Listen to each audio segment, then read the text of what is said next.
आज एते गरीब परिस्थिति जे लास्ट को देखो माछ अंत भजा होची किया हबो जमा गिड़ी आसी अंडा का भाजी भाजी ये केतेटा आछबो 3टा ना 4टा आछी कितना लगी अंडा का भाजी साइड कर दे तेल बरा भाजी भीतर साइड कर दे ये फुटुका थरा ना कोन रे नथला सब खाइए कितना थिला ना फुटुका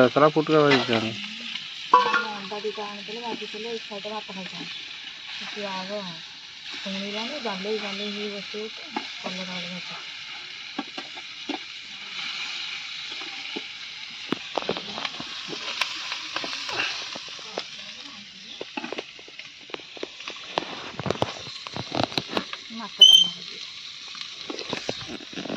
आज हमर चिकन भजा होची चिकन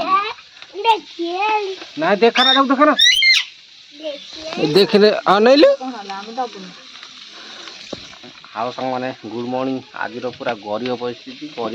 आज हमर खिया होची माछ अंत भजा पखाड़ देखिया हबो माछ पाई जाइथिली माछ नै आसिली एठी माछ तुआजी आ ता सहित अंत फंत जो फुटी धरथिली मंजी किछि आ गोटे फुटी आ एठी भजा चलछि भजा हले खिया हबो पखाड़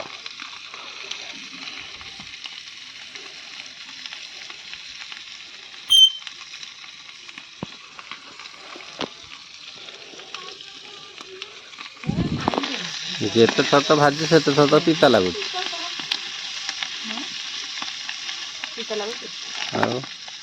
आउ पिता लागु ये तारी जद कोनटा करेलो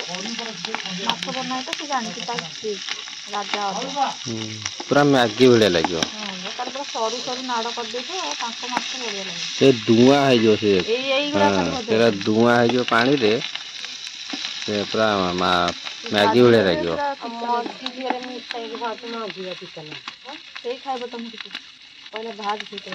साइड करी भाजू ना तू आ तेलटा कोन पसुटा दिए ना बुद्धि थिले सिना हंता बुद्धि तो बारियाडे फोपाड़ी के आसबु दे कपड़ा दे खाऊ ताउडी अणई दउनु तेल गोटे कोन को रहइबो सेतक बुद्धि पसु नै अणे भी केमते के जानी केमिति अणांती हां हलानी जाना पसु अंत ना पीत तेल को वन साइड रहइबो से तेल हाथुर खाई बुद्धि तो पीत खा बुद्धि हबो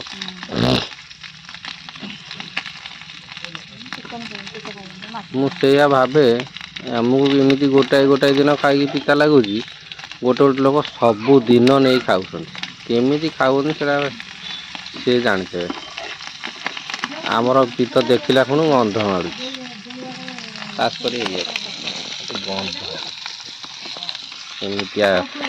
खियालीटा माछ खियालीटा हाँ चल माछ भजा अंत खाईदे आज देखिए बहुत दिन पर मुझे गोटे खाए मझे थोड़े खाई पिता लगे फोपाड़ दी एथर पुणी आनी देखा जाऊ कौन केमी लगुच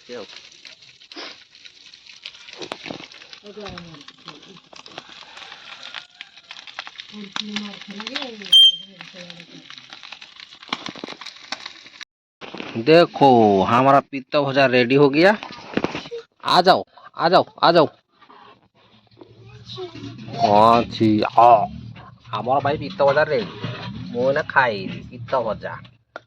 एको को ता सहित कोन सुखिला नका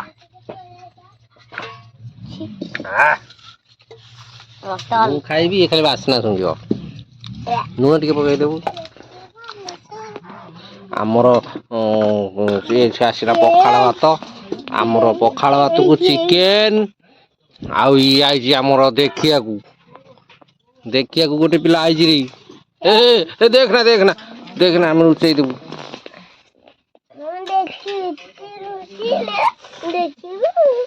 देखिबू कौन आम नुचै खाइबू देखिबू कौन मु खाया बसिली ये दीटा नुंगड़े आइलनी हाथ तो धोई बुझा नड़ा को पड़तलु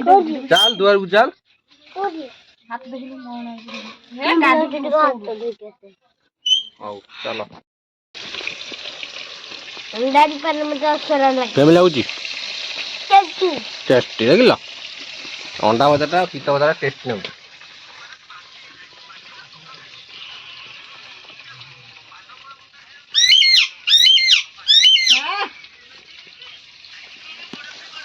ଆମର ଅଣ୍ଡା ଭଜା ଖିଆ ଚାଲିଛି, ସେପଟେ ଆମର ମାଛ ଭଜା ଚାଲା।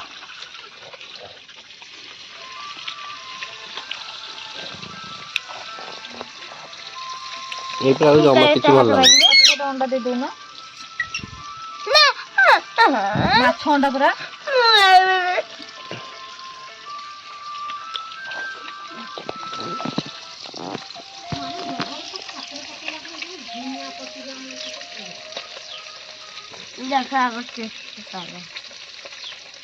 ମାଛ ଅଣ୍ଡାଟା ଟେଷ୍ଟି କଣ କରିବ, ବଢ଼ିଆ ଟେଷ୍ଟି ଲାଗିବ ପୁରା।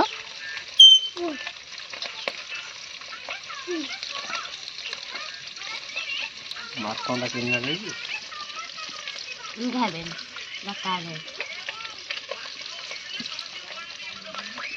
ମୁହଁଟା ଖାଇବା କଥା।